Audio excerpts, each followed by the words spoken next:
Welcome to Illuminating Catholics, podcast of the Diocese of Sioux City. I'm Dawn Prosser, Director of Communications for the Diocese.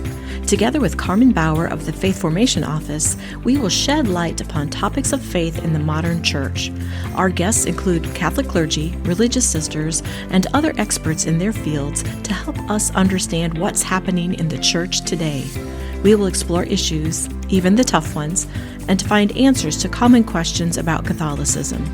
Thank you for joining us for today's Illuminating Catholics, shedding light to understand the modern church.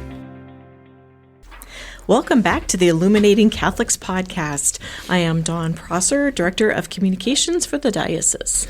And I'm Carmen Bauer, the Director of Faith Formation. We greatly appreciate that you took time out of your schedule to listen to today's episode.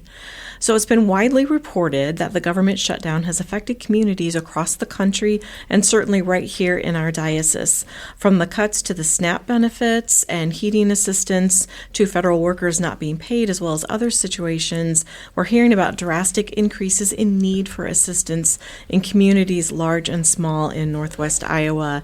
And that being said, we're actually recording the day before we drop the episode. So as of November 10th, we know that the U.S. Senate has advanced measures to end the shutdown.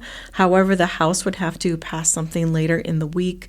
But as our guests will explain, even with that, the need isn't going to go away. We've got a lot of people suffering out there.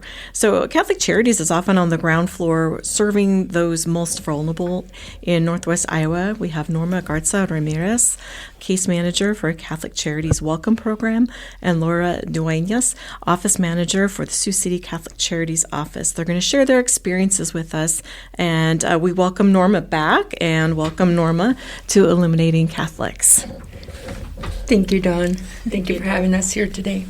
Yes, thank you so much for joining us. You know, for those who've listened to the podcast or follow along with Lumen Media, you've no doubt heard about or read about the mental health services that are provided by Catholic Charities, as well as the immigration legal assistance, and the many different facets in which Catholic Charities serves our communities.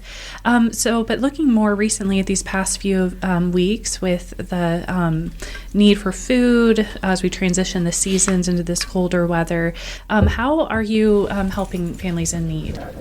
Well, right now, with the construction with Catholic Charities, we have the Hearty Hope who closed it, but we don't have a lot at this moment. But we are getting information out there for other agencies that are getting help with food, with any other assistance, like diapers or wipes. So we are actually just giving them the information that they need to where they need to go and get that help.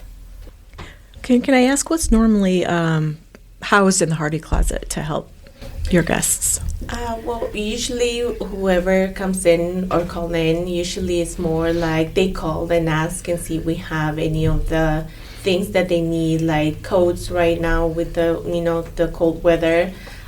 So they call, then we get the names. It's not just for our clients, it's anybody in need. So we have that available. We help them with that. Okay, thank you. And have you seen that amongst the different agencies, the different organizations, is there a pretty good open communication between everyone and trying to connect people to the resources? Yes, I would say yes. Actually, we have last week 3-4 phone calls from different agencies asking what do we have, what do we provide, and give us the information of what are they helping with. So it is very helpful that they connect with us or they're calling and ask what we can help people with. And do you find that with the people that you're helping, they coming to you individually, or are you really being connected through those different agencies with those in need? I think it's more like they heard about Catholic Charities out there and saying, it is Catholic Charities, so they think we have all this help for them. Usually they ask for a lot of things that we cannot help with, but we usually have the information for different agencies where they can go, and we refer them to the right agency. And I think that's such a great part of the historical significance of Catholic Charities in our communities is that the branding is just so well done. People know that Catholic Charities is out there, and I really think that maybe that familiarity makes it less daunting to maybe pick up the phone and call. Yes. Because of that long-standing presence in the community. Have you seen that as well? Yes. We often get the calls, and they're like, "Well, I looked up on the internet, and the first thing I saw was Catholic Charities, so I decided to call and see how your agency might be able to help." So both of us receive most of the calls and financial needs, food assistance. I try to refer people and get the numbers. If we're not able to help, like our food bank of Siouxland, provide the information, give them the contact number, and see. I know they provide a list for both rural and local food pantries. So that phone number is 712-255-9741 for our Sioux City food pantry, or refer them to the website if they have any access to a computer. So, and I know that their food pantry list is listed in both English and Spanish.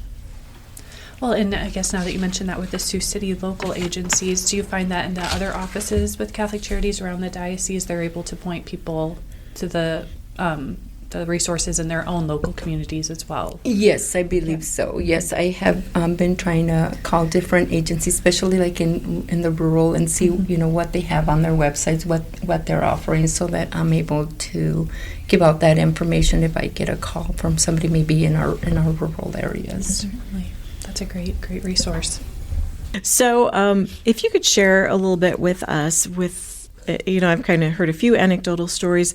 Who is it that's coming in and seeking assistance for some basic needs? Maybe it's the working poor. Is it government workers that have not been receiving a paycheck? What kinds of people are you seeing to kind of paint a picture of what they need is out there?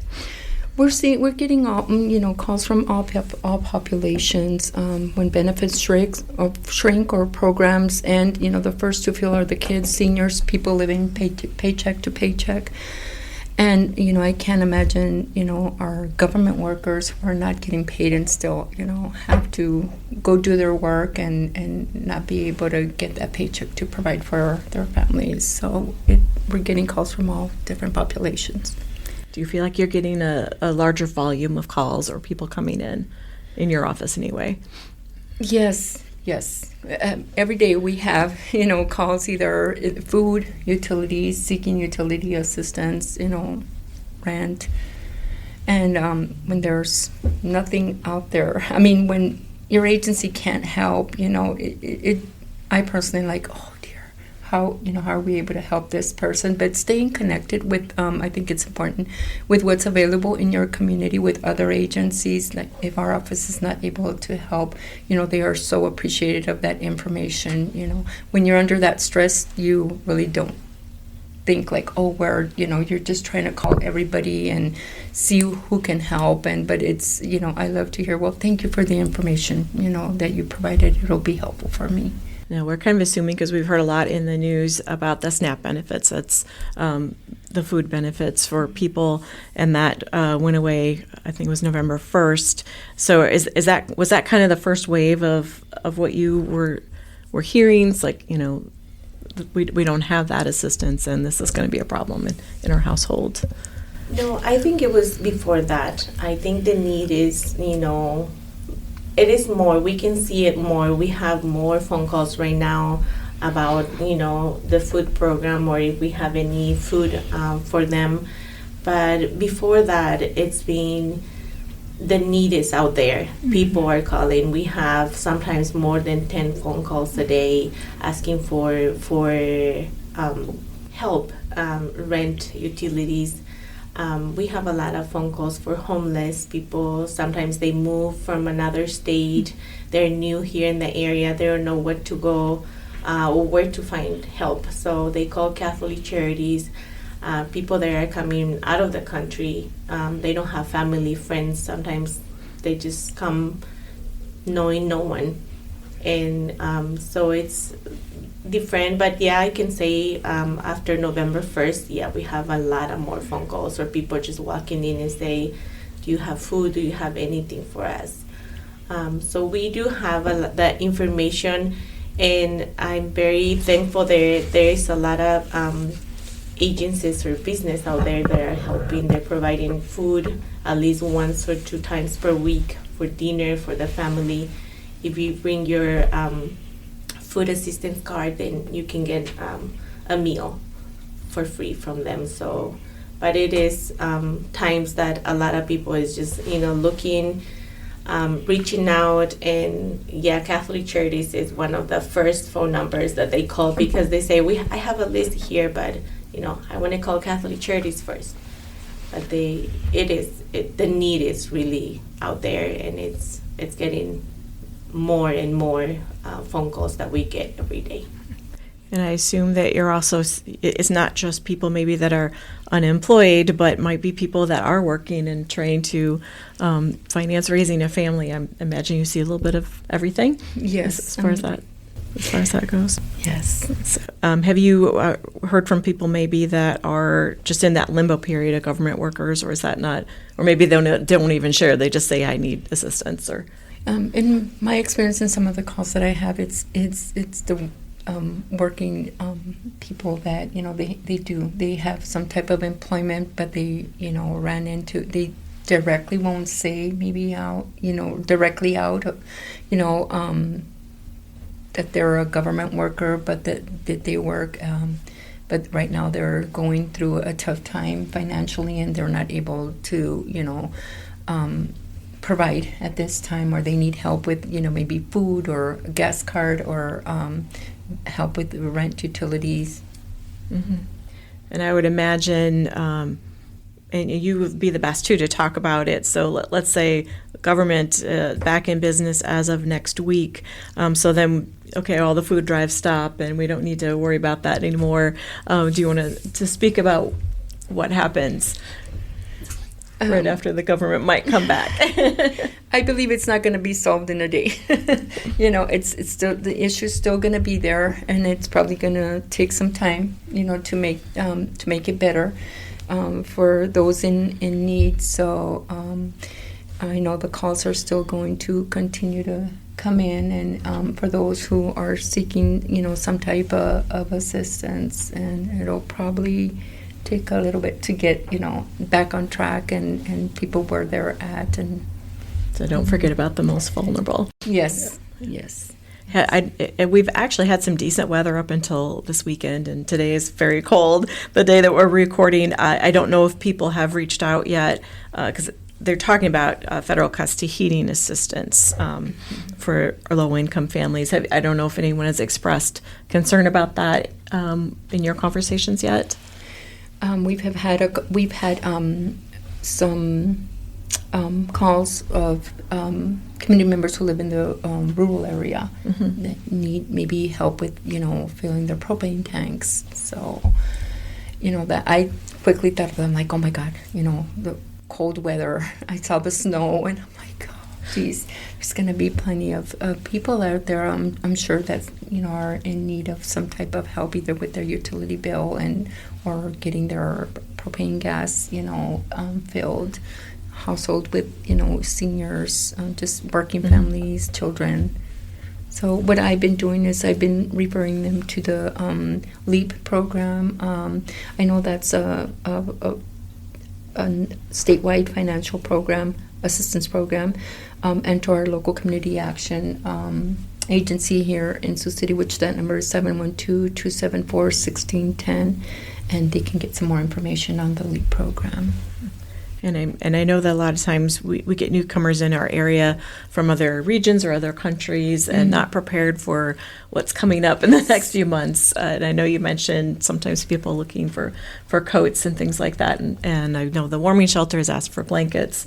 So we've got a lot of a lot of cold weather for people to deal with that may not be ready. And you do think about the heating on top of the food as well as an issue that we'll be dealing with. So when you are working with those from our communities and those who might be reaching out, can you share with us, maybe give us a little bit of the insight into what those particular struggles are? Some of the choices that families are having to make.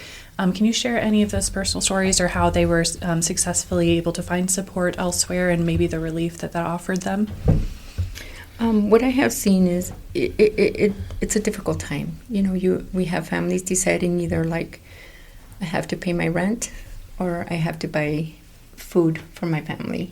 It's a struggle, But once you connect them to services, let's say maybe our agency is able to help them with half of their utility bill so they can buy the other half in groceries, or one of our other sister agencies that might be able to help them with the rent so that way they can, pay their larger utility bill, with the cold weather now, or, even buying food, the daily needs, that everybody needs. So sometimes it's been a struggle, since this happened for a lot of our families in our community.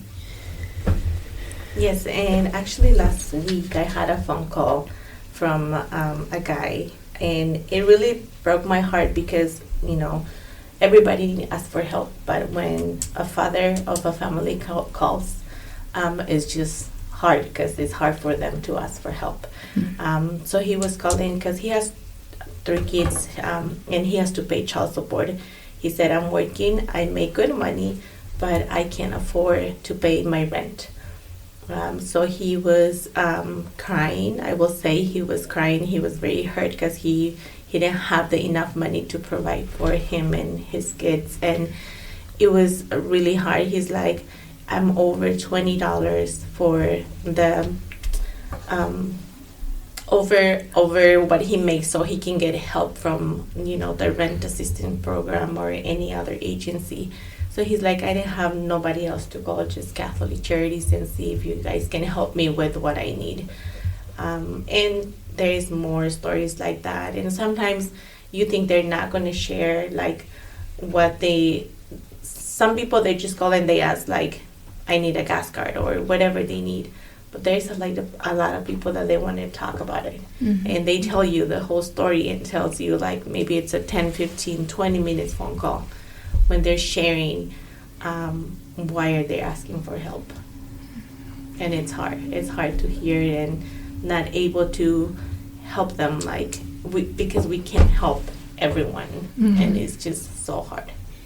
Oh, certainly when you're brought into those moments of pain and vulnerability, and you do just want to fix everything for them, I'm sure. And what a gift you guys are to the people I'm sure you're talking to, though, to have that listening ear, because sometimes that goes a long way, even along with, with the resources, but just have someone who understands. Of course, it's good to, it's just a good feeling that we're I guess we're blessed to be able to be that person, on the other line when this person is going through all this, and just to be able to listen and validate their feelings, and be able to, either try and help if we can, if our agency can, or refer them out to somebody who will. And they are so appreciative that you actually took the time and just, listened to their need. Well, and I'm certain that, while the people are sorting out, those logistical details in their lives, what a great opportunity to possibly connect with the services of therapy, or, through Catholic Charities, that, as you mentioned, the husband or the father, not being able to provide for his family, it is a good reminder, too, that there's more than just those physical needs, but maybe that might open the door to having that additional help as well. For those who are listening, what are the areas of need that you think that we can most help with? You mentioned gas cards, maybe grocery cards. Are those able to be given and donated to Catholic Charities, or do you recommend other agencies? Additionally, with Christmas coming up, are there any organizations that collect Christmas gifts? What are some ways that we can really help our neighbors and our brothers and sisters in Christ? I know our agency does like a Christmas drive, for some of our families or families out in the community who need, because we do get calls, and Laura can verify that at around Christmas time, especially Thanksgiving. I know when all this started, when I heard that the SNAP benefits were going to get cut, my mind went to like, oh my God, how many families are going to be affected? They're not going to have that meal. Everybody else will be celebrating Thanksgiving, and we're going to have some of our community members, maybe not be able to, provide that, but maybe donating to your local food bank or volunteering, to get food baskets filled, donating to agencies, maybe like ours or Woodbury Community Action or other agencies, in the area that provide maybe smaller food pantries, to our community members would help a lot of our community members in need. And yes, we do have some schools, Sacred Heart School, they usually donate Thanksgiving baskets for some of our clients, and when we have more, then we call other people. We have them for walk-ins. But I will say, if they want to donate gas cards, we take gas cards, cards for Fairway, Walmart. Sometimes that's what we get donations for, and they really help a lot because we don't hand out cash. It's more like cards that you can go to Casey's, Walmart, Fairway, and get what they need. There's a lot of times we run out of gas cards, but we have Fairway cards or Walmart cards, and we're like, you can buy food and then you can, use the other money for gas. And we try. Right now, we do not have any donations yet for that, but we are working on getting a Thanksgiving basket for families that they need. And we have received a lot of phone calls. Are you giving out anything for Thanksgiving? So that's what we're working on right now. I think a lot of our parishes in this, you mentioned the rural communities earlier, and I think a lot of our parishes have programs like that to help, or if you're fortunate to have a Catholic Charities office in your community. If not, there's definitely agencies, even in our smallest communities, that are doing something. So I guess you could start with your parish, ask there if they know of something going on, or your Catholic Charities office. Yes, I agree. If someone wanted to donate to a Thanksgiving basket through your office, how would they do that? They can just call our office at Catholic Charities here in Sioux City, and then we don't have a lot of space right now, so to get a lot of donations, that's why we ask more for cards. So if it's like a gift card or something, it will be better, because that way we can just give a gift card, and because we don't have room to put all our stuff with the construction and everything going on right now. But if they want to donate some gift cards, or if sometimes they donate cash, then we can go get the gift cards for the families, and that's how we help them. We'll put your contact information in our show notes, and they can search their local Catholic Charities office or the one in Sioux City, the one nearest you. Thank you. All right.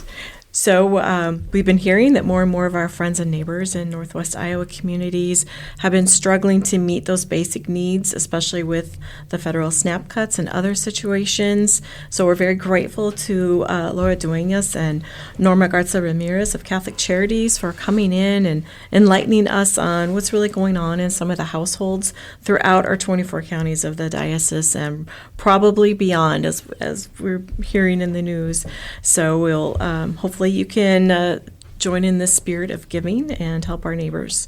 So thank you for listening to today's Illuminating Catholics. We hope you enjoyed this episode and learning more about the church and how it's working in Northwest Iowa. New episodes drop each Tuesday wherever you get your podcast, or you can check lumenmedia.org.